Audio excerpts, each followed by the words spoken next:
அனைவருக்கும் வணக்கம். என் லைஃப்பில் இந்த மாதிரி ஒரு பெயின்ஃபுல்லான ஒரு சுச்சுவேஷனை நான் ஃபேஸ் பண்ணதே கிடையாது. மனசு முழுக்க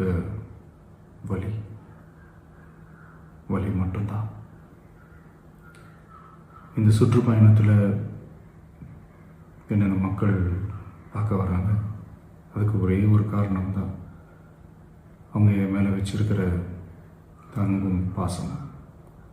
அந்த அன்புக்கும் பாசத்துக்கும் நான் எப்பவும் கடமைப்பட்டிருக்கிறேன்.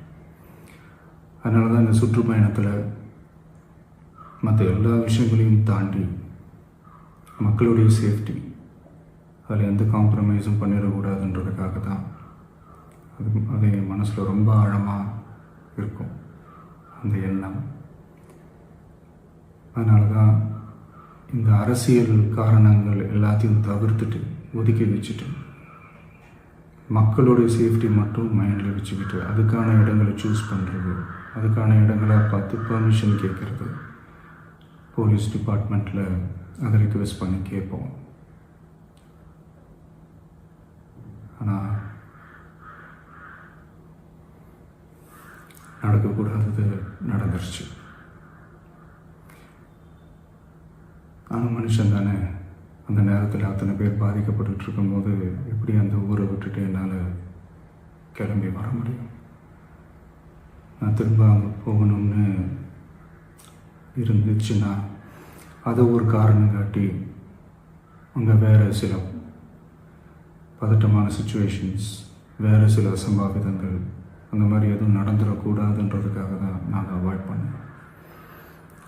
இந்த நேரத்தில் சொந்தங்களை இழந்து தவிக்கிற அத்தனை குடும்பங்களுக்கும் என்னுடைய ஆழ்ந்த இரங்கலை தெரிவிச்சுக்கிறேன். எனக்கு தெரியும், என்ன சொன்னாலும் இது ஈடேயாகாதுன்னு எனக்கு தெரியும். ஹாஸ்பிட்டலில் ட்ரீட் பண்ணிகிட்ருக்கிற எல்லாருமே சீக்கிரமாக க்யூர் ஆகி வரணுன்றதை இந்த நேரத்தில் நான் வேண்டிக்கிறேன். கூடிய சீக்கிரமே உங்கள் எல்லாரையும் நான் சந்திக்கிறேன். இந்த நேரத்தில் எங்களுடைய வலிகளை, எங்களுடைய நிலைமையை புரிஞ்சுக்கிட்டு எங்களுக்காக பேசின அரசியல் கட்சிகளை சார்ந்த நண்பர்கள், தலைவர்கள் அனைவருக்கும் என்னுடைய நன்றியை தெரிவிச்சுக்கிறேன். கிட்டத்தட்ட ஒரு 5 மாவட்டத்துக்கு பிரச்சாரத்துக்கு போனோம். இந்த மாதிரி எதுவுமே நடக்கல. ஆனால் கரூரில் மட்டும் ஏன் எப்படி நடக்குது, எப்படி நடக்குது? மக்களுக்கு எல்லா உண்மையும் தெரியும். மக்கள் எல்லாத்தையும் பார்த்துக்கிட்டு இருக்கிறாங்க. கரூரை சேர்ந்த அந்த மக்கள் அந்த உண்மையெல்லாம் வெளியில் சொல்லும்போது எனக்கு கடவுளே நேரில் வந்து இறங்கி அந்த உண்மைகள்லாம் சொல்கிற மாதிரி எனக்கு தோணுச்சு. சீக்கிரமே எல்லா உண்மைகளும் வெளியில் வரும்.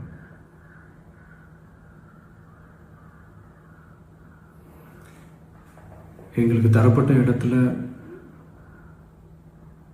நாங்கள் போய் அந்த ஸ்பாட்டில் நின்று நாங்கள் பேசிட்டோம். அதை தாண்டி எந்த தவறும் எங்கள் சைடில் நாங்கள் எதுவும் செய்யலை. பட் இருந்தாலும் எங்கள் கட்சியை சேர்ந்த நிர்வாகிகள், தோழர்கள் மேலே எஃப்ஐஆர், அது மட்டும் இல்லை சோஷியல் மீடியாவை சேர்ந்த நண்பர்கள், தோழர்கள், அவங்க மேலே எஃப்ஐஆர்லாம் போட்டு இப்போ பிடிச்சிக்கிட்டு இருக்கிறாங்க.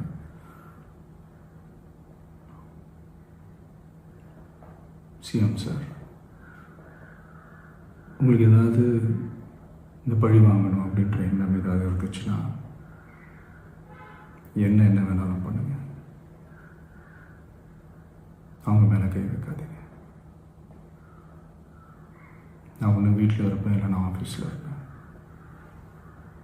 என்ன வேணாலும் செய்யுங்க. நண்பர்களே, தோழர்களே, நம்மளுடைய அரசியல் பயணம் இன்னும் ஸ்ட்ராங்காக, இன்னும் தைரியத்தோட கண்டினியூ ஆகும்.